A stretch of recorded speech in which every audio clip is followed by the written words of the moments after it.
Hello and welcome. This is I'm Bill Giebler with Nutrition Business Journal, uh, content and insight director here at NBJ, and happy to be hosting I think this is our third NBJ, NBJ Live, LinkedIn Live,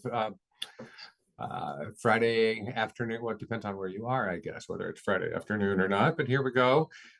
Really happy to be here with my colleagues Erica Kraft and Rick Polito to talk about the sports nutrition weight management report that we published, about 2 weeks ago, I think. It's a perennial report that we do. We do this every single year. It's an important category in the nutrition business. It's different than our other reports. Most of our reports focus on the supplement industry, and the sports nutrition and weight management is a bit of a Venn diagram there, where sports nutrition supplements and weight management supplements are a key part of it. But then the overall category we're reporting on includes functional food and beverage and all sorts of other things there too. So it's an overlap with supplements, but by itself is about a $70 billion industry, which Eric is going to show us here in a few minutes. Before we move on to that, and I do a more formal introduction for my colleagues here, I want to plug our event coming up in July. As usual, it's in July, NBJ Summit, a fantastic event that NBJ has been putting on for a number of years, and really premium content event that we have. It's not for everyone, and not everyone's invited. It is technically invite only. So if you've gone in the past and you haven't registered yet, get on it, get registering. And if you don't know about it, you want more information, reach out to us and we'll let you know, who's eligible and what's going on. But a lot of great content this year, as every year at NBJ Summit. So I think let's move right into the content. Erica Kraft is our market research analyst, and so she, as is how we usually do this, the format here, and she's going to show us some of the data from the report that we published, and then we'll bring in Rick Polito, editor-in-chief, long-time editor-in-chief here at Nutrition Business Journal, and the three of us will talk about it. And we'll talk to you too. If you have questions, put them in comments there in LinkedIn, and we'll see if we can get to them in our discussion. So thank you, and over to you, Erica. Right. Thank you, Bill. Appreciate that. Like you said, we're going to go ahead and get into some of the data behind this report and behind the industry, but want to go ahead and start off with, excuse me, supplement industry overall. So Bill did a great job of, explaining the differences between these two different industries that we track, right? So we have the supplement industry and then the sports nutrition weight management industry. And the overlap of those two would be the sports nutrition supplements. So think protein powders, pre-workouts, creatines, as well as those functional sports protein beverages. So think your protein RTD shakes that you buy in the store. So that's the main connector between the two. And then, of course, the meal replacement supplements as well. So think those complete nutrition shakes, vitamins, minerals, fiber, protein, etc. And then, like he mentioned, the main difference for the sports nutrition weight management industry is that we also track food and beverage. So within that would be nutrition bars and gels, and then energy and hydration beverages. So we'll get into a little bit of that in a second, but wanted to go a little bit deeper into what is exactly different in terms of categories. So back over to supplement sales. So we saw growth in 2023 go up to about 4.4%, which is much better than the 2022 growth that we saw of 1.9%. So that's great to see. Definitely a positive outlook there, and is going to continue to grow in the future. So a lot of different categories that are driving that growth, but that's not particularly what we're focused on today. So with that, I will get into a little bit more of the sports nutrition weight management industry sales and growth. So as you can see, right, this is about a $77.4 billion industry in 2024 is what we're estimating it to be. And it's going to be adding about 33 billion between 2023 and 2027. So quite a significant amount. And in 2024, growth will be at about 10.2%. 2023 growth was 11.1%. So, even though it's going down slightly, it's still double-digit growth, so still pretty impressive. And, really these main growth drivers within this category are energy and hydration. I mean, they make up such a big chunk of this industry, and a lot of consumers are wanting them and they keep buying them and they just keep growing at double-digit growth, and they're expected to grow in the double digits until about 2026. So we still see a lot of runway for those two categories left. Now, for the rest of this discussion, I want to talk a little bit about some of the consumer survey and research that we did behind this report. It's personally one of my favorite things to talk about. I think consumer behavior is super interesting. But for this chart, we asked of consumers who say they frequently take sports nutrition products, so protein powders, protein beverages, hydration, energy, etc. What are some of the products that you're taking currently and frequently? So we see that multivitamins was the highest at about 75% of users are taking multivitamins.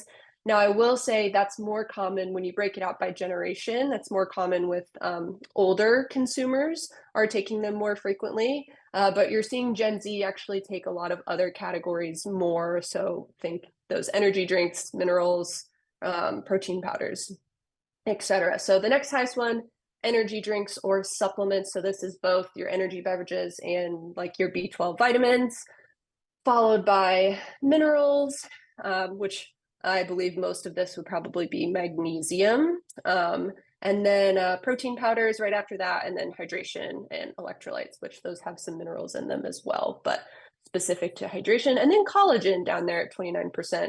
I have a prediction that that will go up a little bit in the next couple years in terms of consumer survey, but I don't know if anyone on here was at Expo, but it was everywhere at Expo West this year, and it's really been pretty consistent in terms of how often we're seeing it, the product innovation, and consumer popularity around it. So I think that one will be particularly interesting to watch. Now, this is asking the top reasons for why these consumers are using their sports nutrition, or we also like to call it active lifestyle, because as we'll talk about, not necessarily all of these people are using it for sports performance optimization, but for example, that first reason is 56% of consumers are taking it just for general health and nutrition, which would include like preventative health. And then I thought this was interesting. The next reason was 42% of them do it to look better or to improve physical appearance. And then afterwards, we start to see, more general health reasons, so nutritional deficiencies. And then we see recovery at 38%. But not until 36% do you start to see to perform better in a sporting or other physical activity. And then lined up right with that is to perform better physically or mentally in my job. So I think we'll talk about that a little bit more in our discussion, but I thought that that was particularly interesting.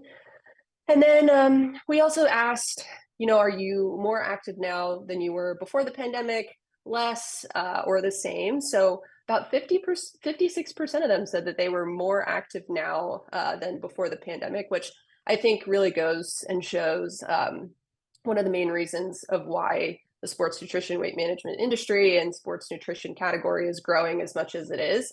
People since the pandemic are more aware of their health levels, and they're trying to do something about it, and they're trying to be more active and to be healthier. So it's just interesting to have a data point behind that. And then lastly, I'll go ahead and end on a weight management meal replacement survey that we did specifically for those who are consuming meal replacements or weight management supplements. And we just asked, which of these categories are you taking frequently? So those complete nutrition shakes came up first. So we specifically were telling them, it's not specifically for weight gain or weight loss, just general nutrition. And then that was ranked at 72%, followed by meal replacement shakes. So this was specifically for weight loss or gain.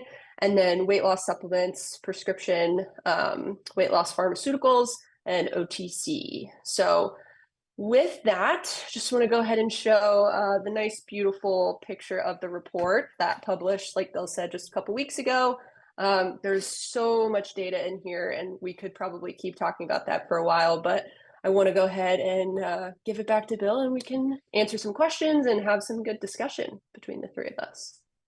Great, great. Thanks, Erica. Good stuff. And I like the focus on the survey because that is, I mean, what we're most known for at MBJ is the market sizing data, the what, the where, the why, what's selling, where is it selling, and why are people buying it? In this case, buying it for sports nutrition and weight management. But I like that survey stuff because it gives us a look into the consumer mind. So, Rick, hello, Rick. Hi, Bill. Editor-in-Chief Rick Polito.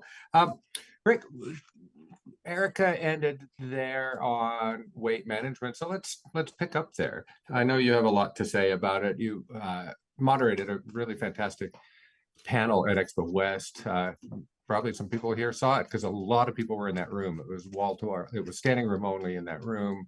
It was, what was it called? Something about the Ozempic age, weight management in the Ozempic age or weight loss. It had the word Ozempic in it. That's mainly what I remember. And that's all that matters. And that's really the point. Yeah. So why is that the point? Well, we did a full hour there and we still had plenty left to talk about.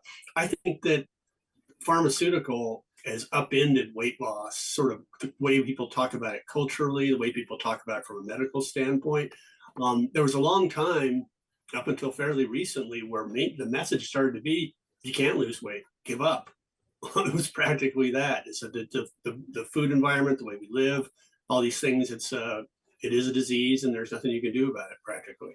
Now it's just a disease and it's treatable. And what that's done for supplements, I'll say that when we first heard about it, I said, well, there goes the supplement, there goes the weight loss supplement category.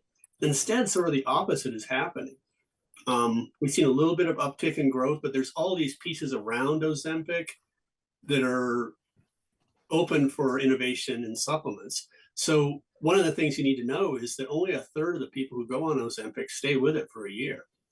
They're leaving for various reasons around the side effects, around whatever the effect is, the impact on their life, they're just not liking it. And so there's going to be a point where people are cycling on and off it for starters. But there's also the part of people, screen just went funny. There's also the part of people needing support while they're on it. So you have side effects, you have the cycling on and off. There's a term that came up at at the panel we did, which is Ozempic curious.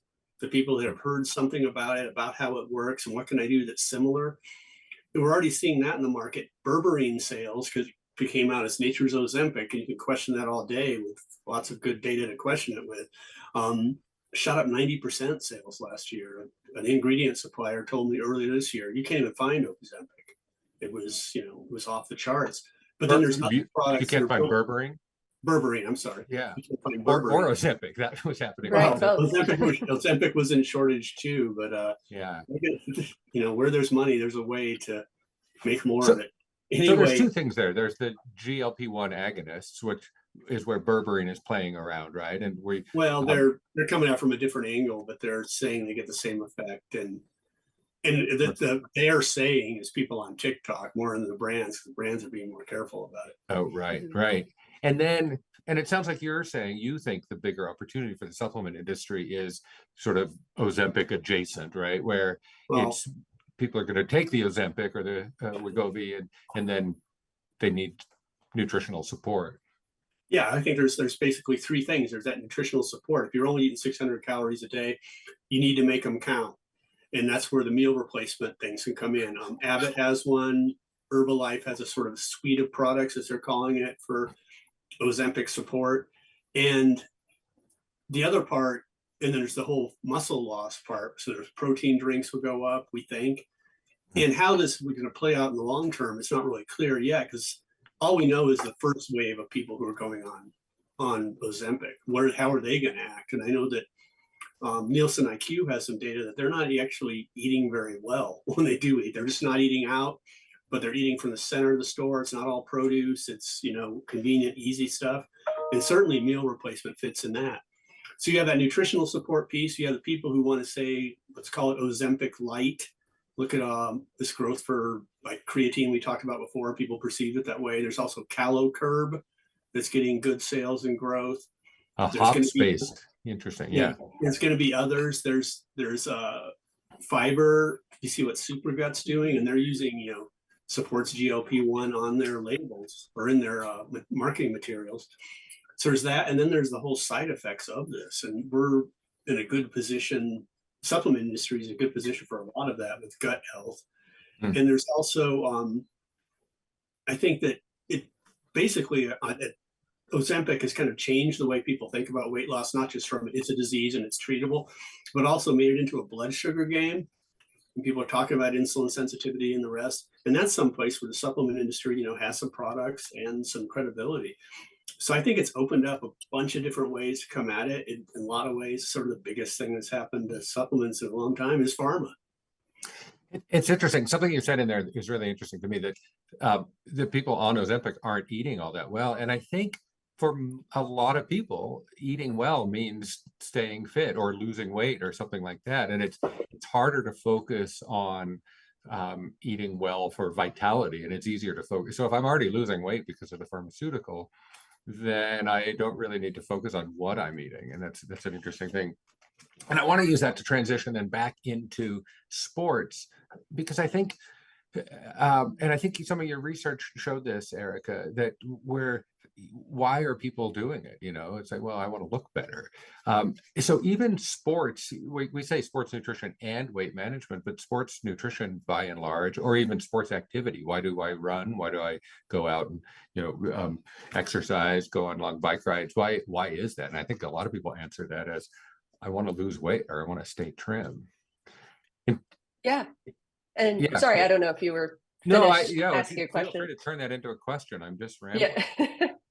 Yeah, and I think it's definitely the losing weight piece, but also I think it's just kind of what I was pointing to earlier of how, consumers are just trying to have a better general sense of health. And that's why I think this industry is still doing as well as it is. I mean, we still saw a huge jump in 2021 for obvious reasons. Everyone was stuck inside in 2020, and of course they're going to come back and buy a lot of those products again. But a lot of other categories saw a pretty big dip, in 2022, but sports nutrition really stayed in double-digit growth from 2022 into this year. And, it's still going to be projected to do really well in the next couple of years, because I think it's not this gym rat, as Rick likes to call it, consumer, that's just taking the pre-workout, the creatine to build muscle and to get really strong and improve recovery. While all of that may be true for some people, I do think that the reason, we're seeing this industry explode the way that it is we have a lot more general people who are entering in and using these products for their general health. They know that, you need protein to be healthy, and that there's a lot of conversation on social media right now talking about how much protein do I need? What's the right amount for my body weight? Like, what are different recipes I can use, to get that in, fun different ways to do it. So there's just like so much conversation around it for more general uses, not just I need to gain 10 pounds of muscle, which I don't even know if that's possible. But yeah, well, that brings us to the sort of another perennial discussion here at NBJ. I mean, Rick, we've been doing this for years together now. And do we call it sports or do we call it active lifestyle? And we actually we changed the name of the report and we came back to sports. Why did we come back to sports? It's what people expected. They've been looking for that report for years and years. I think it's the main thing, but why don't we call it sports nutrition and weight management? We should probably maybe just call it weight management and sports nutrition, because that's why people do it. Like we said, or just Erica talked about look better that naked. 2021 spike. Yeah, we could call it that too.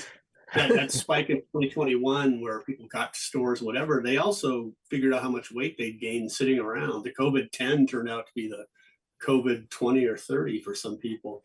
But I think that mainstreaming and where protein goes and the obsession or the interest there. I mean, protein was the first thing to escape the gym, and it was early in the last decade, like Terra's Whey, products like that, that it's not all about sports. You need protein for other things. But now what we're seeing is that, going into the mainstream is creatine up 90% in mass last year. Now you can buy, pre-workout powders at Target, and that wasn't true 5 years ago. And so mass being this huge, driver into the mainstream. And for 2 years, 2021 and 2022 was the fastest growing channel, even faster than e-commerce, which is unusual.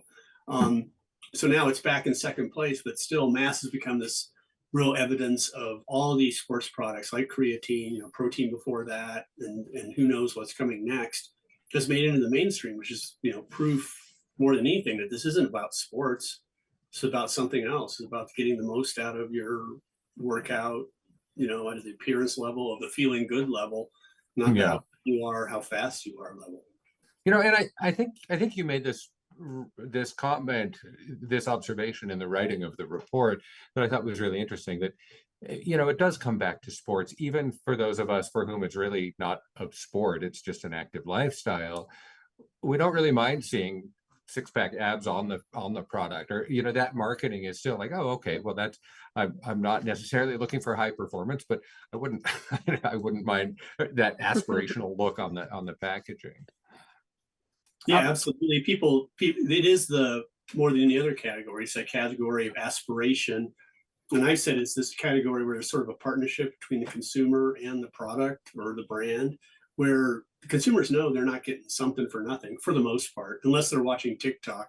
Then they might think they're getting something for nothing. But there has to be effort in it. And I think that play back and forth between the product promise and the promise of the consumer to, okay, I'm going to try this time, that keeps the interest maybe at a level where people wouldn't give up on it as much, because they know some of it's up to them. Yeah. If Yeah. that made sense. Yeah, it did. Audience, if you have any questions, plug them in. We'd be happy to answer them. And if you're watching this not live, plug them in anyway, and maybe we'll circle back and answer them in the comments there on LinkedIn. Let's talk about another standout in this report. One thing that really, well, it's not new this year, but it's just getting bigger and bigger. I think I saw 51% on your slide there from the survey standpoint, Erica, that 51% of what is it? Consumers are interested in hydration. We can go back to it. I can do that. Oh, it was there it was. Yeah, right there. Hydration, yes. electrolyte drinks, 51% interest in those. Is that how to read that? That would be they're currently using these products. Currently using, okay. Yeah. Rick, let's talk about hydration. It's just why is everyone so darn thirsty? I think what they do is they're tired of drinking just water, and apparently LaCroix is not good enough. People want some flavor in what they're drinking, and somehow they've been convinced that they're dehydrated, and most people aren't. Unless you're sweating a lot, you're not losing that many electrolytes. Water's fine for you unless you're really out there. I ride my bike about 8,000 miles a year, and I spend very little on hydration products. You drink water. Water is your hydration. Most of us are getting enough salt, more than enough salt. I saw a product that had 80% of your salt, your sodium for the day in one drink.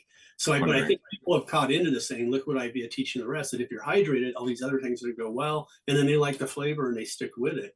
I think it's basically something to drink, and hydration sounds better than Pepsi, and energy sounds better than a Coke. So there's sort of a healthful push for it that I think helps it. But I wonder if there could be kind of a backlash at some point where people look at that, wow, that's a lot of sodium. I think I'm getting enough of that in my diet already with packaged food that we're all eating. But it hasn't happened yet. I would even argue that to be more hydrated, and I don't know if this was because I was attended one of these sessions. Bill, was your minerals session with Trace Minerals at Expo, and it was just talking about, well, actually, to be hydrated, you need a lot of minerals in your water. And certain hydration products have certain minerals, but it's also I would argue it's more minerals than it is a hydration product. And I think some of these hydration, that category could include some minerals, but I think consumers are going to be more turned on to that education and knowledge too. Well, it's interesting you bring up that session, because someone on that session said that for the most part, we're overhydrating as a population. Right. We're overdoing it with the amount of water we drink. And if you're going to drink that much water, you're actually could be stripping minerals out. So you need to remineralize your water, which is interesting. And I think you're right, Rick. If I can put a bunch of sugar and flavor in my water and call it hydration, it feels like it's good for me. Whereas if I crack open a Mountain Dew, it feels like it's indulgent. And so there likely will be a backlash against that sort of. I could see that "you've got enough salt in your diet already" headline. Yes. Are you talking about me specifically? Because you're okay. I'll back off of my salt consumption because I do. Yeah, but the salt. American diet isn't lacking for Right. salt right now. Yeah, it's true. It's my go-to snack. In remember solid foods? I love salt in that department too. Erica, let's talk. We only have a few minutes left. Let's talk about delivery formats. What's going on there? We're just talking about beverages, but also powders, stick packs, and things like that. But where else are we seeing innovation in sports? Yeah, I think in terms of overall growth, I'll start with that and then, lead more into the innovation piece. But we're seeing a lot of growth in that powder category, both in the supplement industry and also I would say for sports nutrition, weight management.